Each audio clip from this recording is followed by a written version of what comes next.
Hello, I am back and I'm going to read you the last section on Chapter 5, which is entitled Constitutional Monarchy. This was a book on King George V, and Chapter 5 is Constitutional Monarchy. This section is not very long, and it discusses King George V's cousin, Kaiser Wilhelm. And we last left off with England going to war against Germany, and this would be Kaiser is King George's cousin, and also Kaiser is Queen Victoria's grandson and Edward VII's nephew. I can tell you, Edward VII, not so fond of Kaiser Wilhelm. I read that in a book about Edward VII when he was king, but he actually was pretty good about keeping the peace.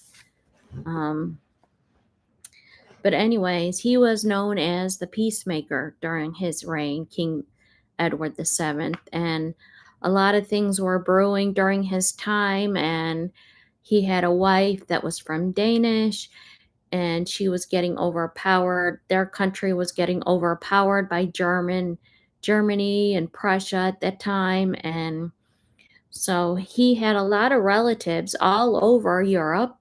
He had a nephew, which was Tsar Nicholas, and his brother-in-law, who was also Tsar Alexander, and his wife's sister, Dagmar, was married to Tsar Alexander. So all very interested, all very interconnected. But now here we are in King George V's reign, and everything, as I said, is starting to fracture, and they are now in World War I. So, and this is the aspect of his constitutional monarchy and war breaking out, and discusses the vantage point of Kaiser Wilhelm. The power of a constitutional monarch to influence international affairs has long been disputed. Even the exertions of that restless cosmopolitan king, Edward VII, are suspect. Did the visit which he made to Paris in 1903 on his own initiative inspire the Anglo-French Entente? Was his outspoken resentment of the German Empire a cause of the Anglo-German antagonism and naval rivalry? Or were those factors incidental to the broader themes of geography and economics which hastened the outbreak of 1914? The Kaiser himself doubted neither the malignity nor the power of his uncle. On 30 July 1914, when war seemed inevitable, he wrote, "So the celebrated encirclement of Germany has finally become an established fact, and the purely anti-German policy which England has been pursuing all over the world has won the most spectacular victory. Even after his death, Edward VII is stronger than I, although I am still alive." Arthur Balfour, by contrast, Prime Minister at the time of the Entente, he denied King Edward any enduring influence whatsoever. He told Lansdowne, the former Foreign Secretary, "During the years when you and I were his ministers, he never made an important suggestion of any sort on any of the larger questions of policy." No such conflict of evidence clouds the story of King George V's attachment to foreign affairs. Unlike his father, who crossed the Channel 6 times during the last year of his life, he came increasingly to detest the continent of Europe. He found no stimulus in the sights and the sounds of travel. He displayed no curiosity about the history, the literature, and the art of other lands. The empire alone continued to touch a romantic chord in that heart of oak. For the rest, as Mensdorff wrote, he was through and through an Englishman, with all the prejudices and insular limitations of the typical John Bull. That preference for hearth and home, for solace of stamp album and shotgun, was not entirely irrational. The king never overcame a shy distaste for public occasions or a dyspeptic aversion to rough seas and rich food. Above all, he remained a lamentable linguist, reluctant to expose his weakness before others. The ultimate blame for this deficiency in a royal education must rest with his parents who, in spite of Queen Victoria's prompting, they failed to ensure that their children were taught fluent French and German at an impressionable age.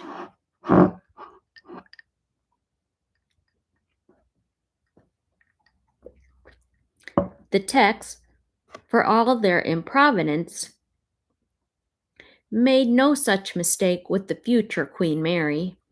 In later years, when listening to a broadcast by Hitler, what struck her most was his abominable German. Incorrigibly insular, the king was not tempted to follow his father's example in pursuing a foreign policy independent of his ministers. Yet he was neither ignorant of international affairs nor timid in expressing his views.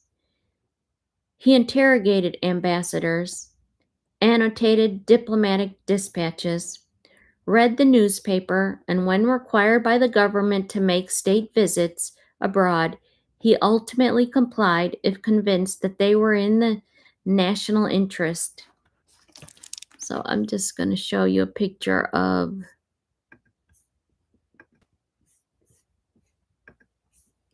so you can see this right here. This is King George, Tsar Nicholas, the king, the Kaiser, and the Tsar. They look so alike. Nicholas and George were very close cousins. They look so similar. But so King George's growing distaste for foreign travel did not extend to the empires overseas, in whose welfare he took paternal pride. Although it was one sphere of statecraft for which he was uniquely qualified both by birth and experience, his liberal ministers lacked the imagination to harness their sovereign's enthusiasm. They had tried in vain to discourage him from holding the Delhi Durbar of 1911, and in the following year would not let him accept an invitation from General Botha to visit South Africa. Charles Hobhouse was present when the cabinet discussed the proposal and wrote nastily, "We decided he was much better off to stay at home and not to teach people how easily the machine worked without a king." There were further differences between the king and the cabinet about state visits to the capital of Europe. The king recognized that he had a constitutional duty to make such visits, whatever personal inconvenience they caused him. But the order in which they should take place brought him into conflict with his political advisers. The Foreign Secretary, intent on preserving the Anglo-French entente, insisted that Paris should come before Vienna, Berlin, and St. Petersburg. The king replied that France, being only a republic, must yield pride of place to the three continental monarchs. Intimacy with Mensdorff and the advanced age of the Emperor Franz Joseph led him to put Austria at the top of the list. Stamfordham supported his master. He told Sir Francis Bertie, the British ambassador in Paris, that in such revolutionary times, sovereigns should stand together. We make too much of the French, he added. Stamford Ham's coolness towards France and desire for an understanding with Germany further sharpened his antipathy to Knowles, who shared Edward VII's affection for the French and believed that all public men in Germany, from the emperor downward, are liars. Both these differences could be resolved, but the coal strike of 1912 and persistent industrial unrest had caused the postponement of all state visits. In the following year, the king and queen traveled privately to Germany for the marriage of the emperor's daughter, but their presence in Berlin lacked the political weight of a state visit, and it gave scant comfort to their host. Not until the spring of 1914 did the king make the first European state visit of the reign.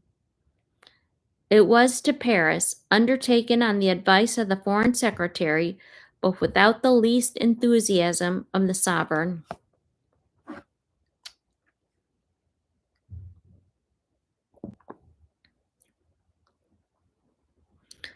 The occasion proved less of an ordeal than the king had feared. The warmth of a Parisian welcome restored his self-confidence, and even his hesitant command of French attracted sympathy. President Poincare, noting his guest's slight British accent, continued, "He seeks for the right word, but in the end he finds it, and he finally expresses his thoughts with perfect lucidity." Certainly the king's knowledge of the language was good enough for him to recall how the Republicans in the crowd preserved both their principles and their manners by shouting, "Vive le roi! Vive le roi!" The foreign secretary, as a minister in attendance, also found the gift of tongues. Paul Cambon, France's ambassador to the court of St. James, observing him in conversation with Poincare, exclaimed, "The Holy Ghost has descended on Sir Edward Grey, and now he talks French." The goodwill engendered by the king's visit could hardly have been more timely.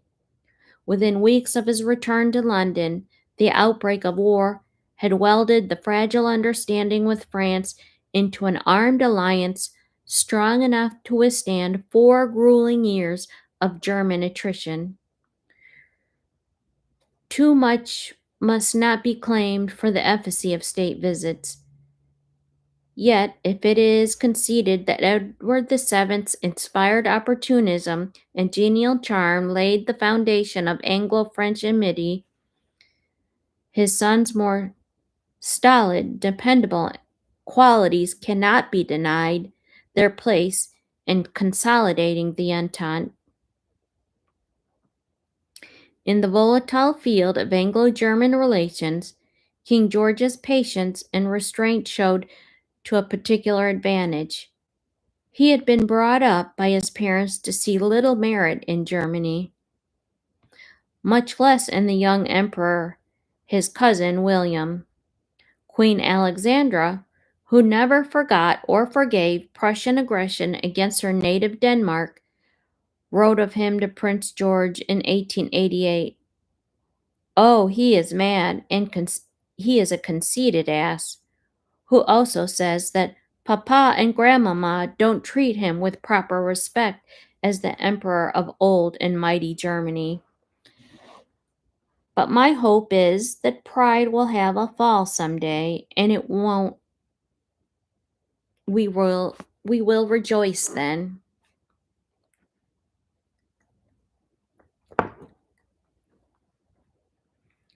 The prince dutifully echoed his mother's disparaging tone. "I see William the Fidgety has just been to Copenhagen. When the devil does he want to go there for? He must always be racing about somewhere, interfering in other people's business, which does not concern him. King Edward encouraged the feud. Stung by the cruel contempt with which the emperor treated his mother, the king's sister, he could never resist pricking the pretensions of his bombastic and sometimes insolent nephew. Okay, yeah. King Edward VII was very, very close to his sister Vicky. Within the years, however, the future King George V declined to pursue the family vendetta. Lacking his father's sensitivity, he took William's mercurial behavior in his stride. He also admired the courage and dexterity with which the emperor overcame the handicap of a withered arm when he was shooting at Sandringham. In 1900, as the Duke of York, he asked him to be the godfather to his third son, Prince Henry, who later became the Duke of Gloucester. The death of Edward VII, it seemed at first to herald a permanent improvement in the Anglo-German relations. During the lying in state in Westminster Abbey, specters were moved by the sight of the new sovereign and his cousin collapsing hand at the head of the late king's coffin, and Mensdorff contrasted the emperor's sympathetic self-effacement with the noisy merriment of the Greek family mourners.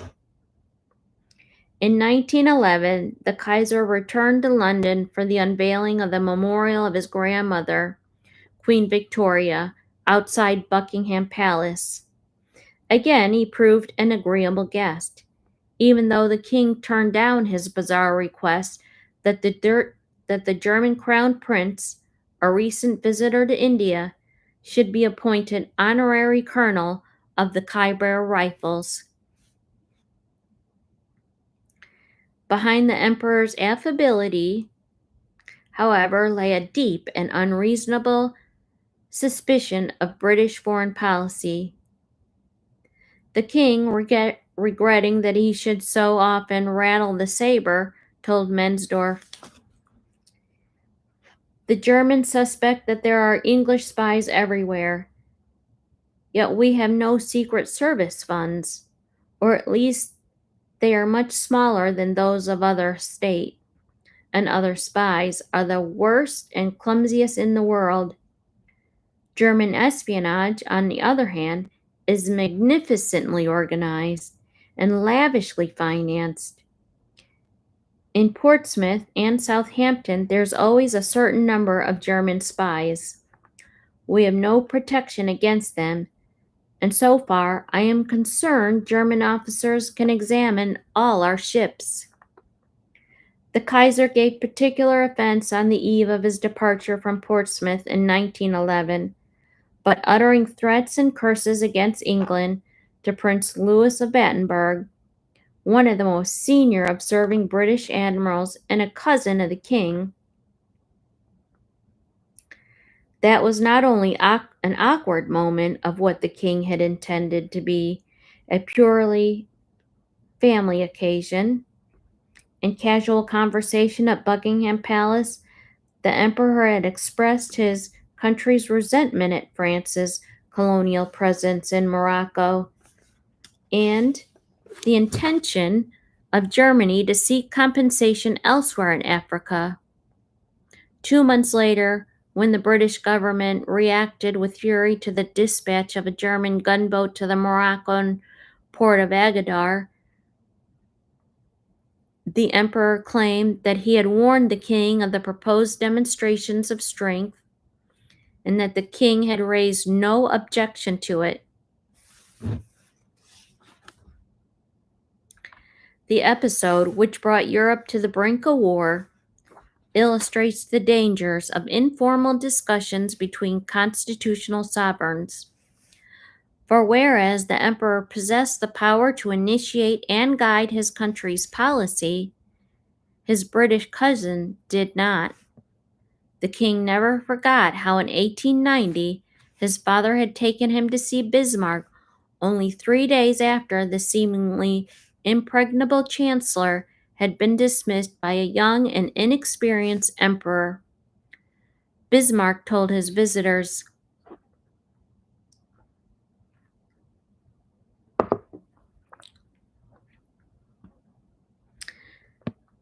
"I always say it would be a matter of 3 years.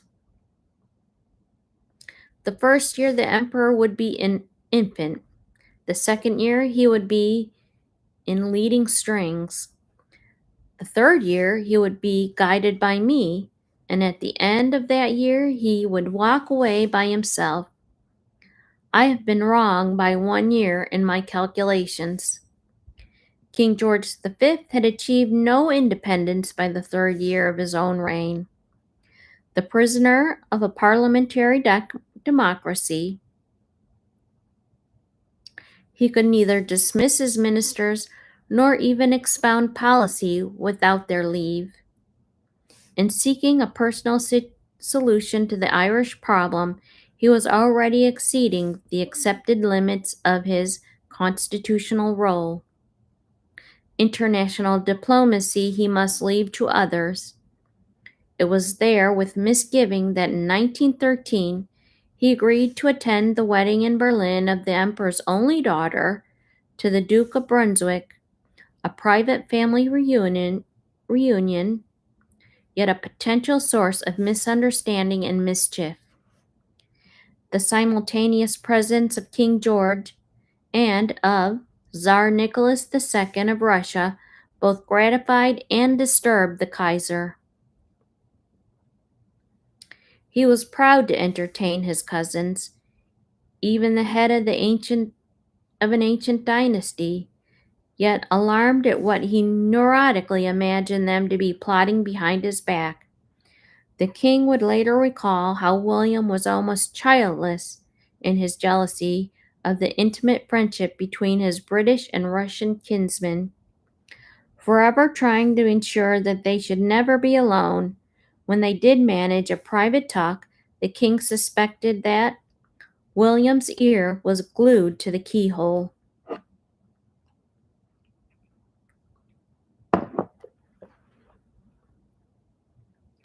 The German emperor was the most garrulous of potentates.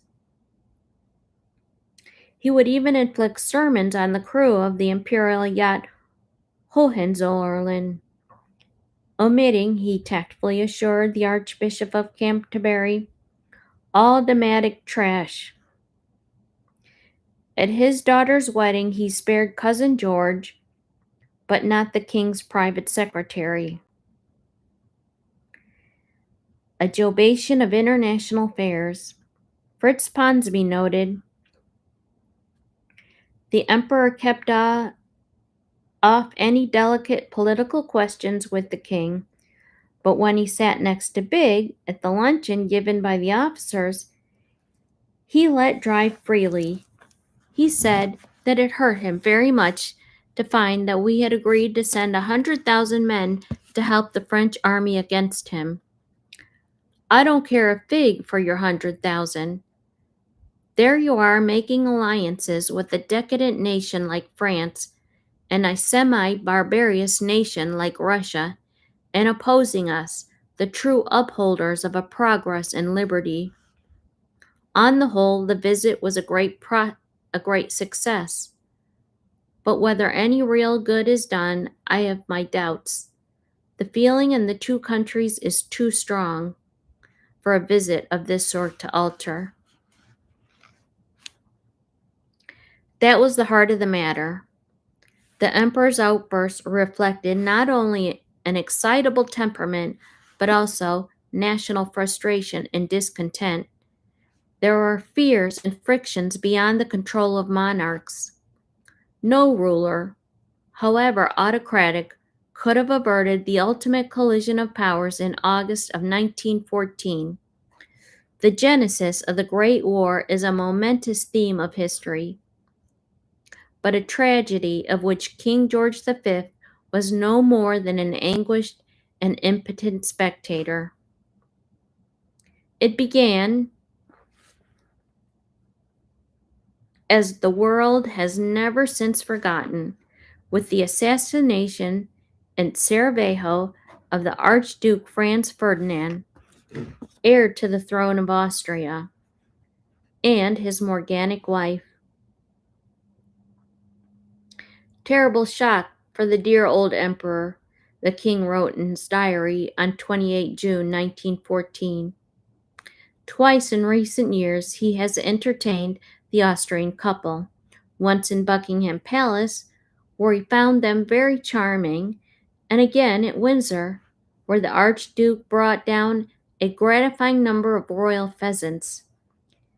It was thus with a genuine sense of loss that the king reacted to the murder of his friends. Defying protocol to make an unannounced visit of condolence to Mensdorf at the Austrian embassy, neither he nor his ministers, however, realize as yet the wider implications of the outrage.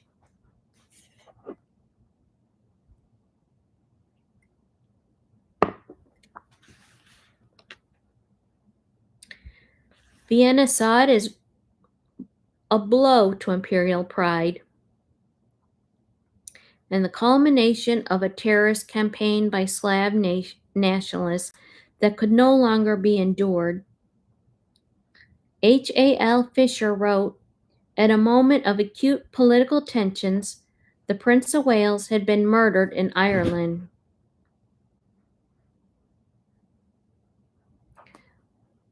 Austria determined that her unfriendly neighbor Serbia, the instigator of the crime and protector of the Slav dissidents, should be humbled before all Europe.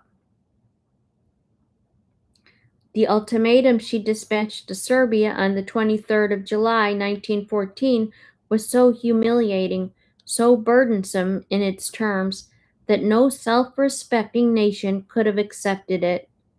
Serbia nevertheless agreed to all its demands except one, the least onerous. The last flash of defiance plunged the world into war. The king, already harassed by the failure of a round-table conference of Irish Home Rule, mentioned the impending disaster in his diary for the first time on 25 July. The next day, he canceled his annual visit to Goodwood races. On July 28th, Austria declared war on Serbia, which prompted Russia to mobilize against the Austrian Empire. That in turn drew Germany into the conflict. Foreign telegrams coming in all day. The king wrote on 30 July, "We are doing all we can for peace and to prevent a European war, but things look very bleak." In the early hours of the 1st of August, he was awoken by Asquith to approve a telegram the Prime Minister wished to send in his name, urging restraint on the Russian Emperor. But it was in vain.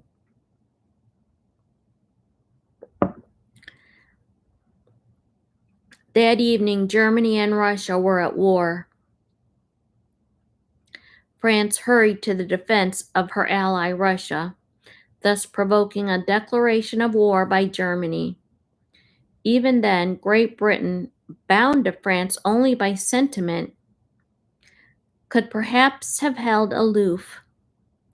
"Whether we shall be dragged into it, God only knows," the king wrote. "France is begging us to come to their assistance." At this moment, public opinion here is dead against our joining in the war, but I think it will be impossible to keep out of it if we cannot allow France to be smashed. The king's instincts rarely played him false. By the 2nd of August, the mood of the country had changed, and singing crowds flocked to the Buckingham Palace to cheer the royal family. On the following day, patriotic euphoria grew as the government made known its intention of upholding Belgian neutrality.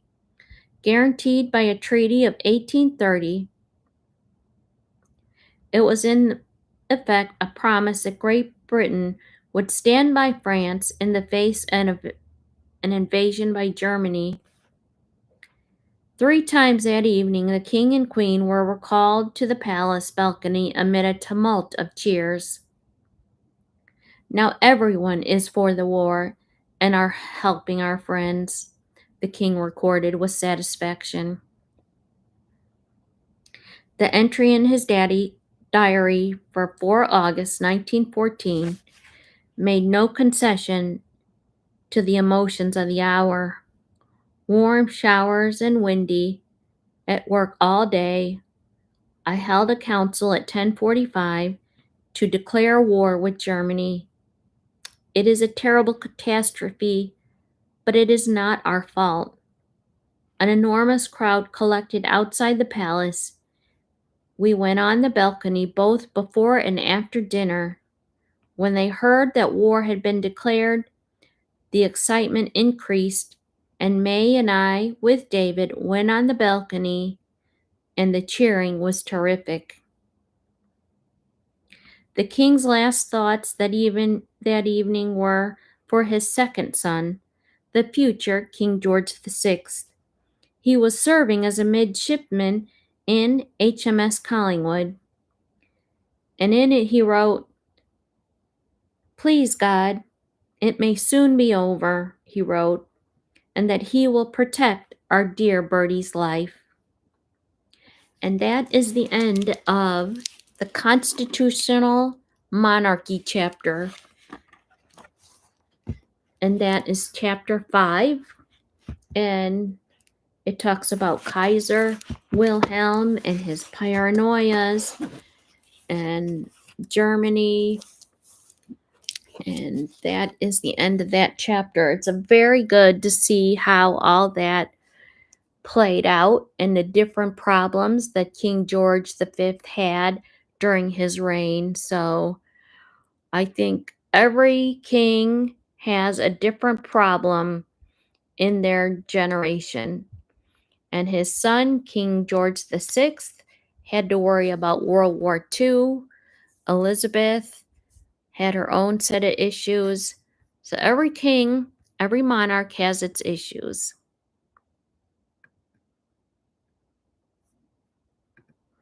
So I'm going to see you tomorrow in the next chapter, which is entitled World War II, which is very, very interesting. It's on the Great War. It talks about the House of Windsor, austerity with the troops, business as usual, Fisher overboard, Haig versus French, Lloyd George versus Asquith, defending the generals, Tsar Nicholas is abandoned, princes under fire, and victory. And that's very important because, as we know, his cousin here, Tsar Nicholas, he ended up having his whole family assassinated. And that was quite tragic. That was a complicated, and I think it outlines and discusses in detail some of the complications of acting too slowly with trying to get him help, and whether or not they should even help them because of all the revolutionary issues going on in Russia and bringing all that sentiment over. How would his people feel in helping out, the monarch of Russia? They just didn't want those revolutionary ideologies brewing in England at such a complicated time. So it's very, very interesting.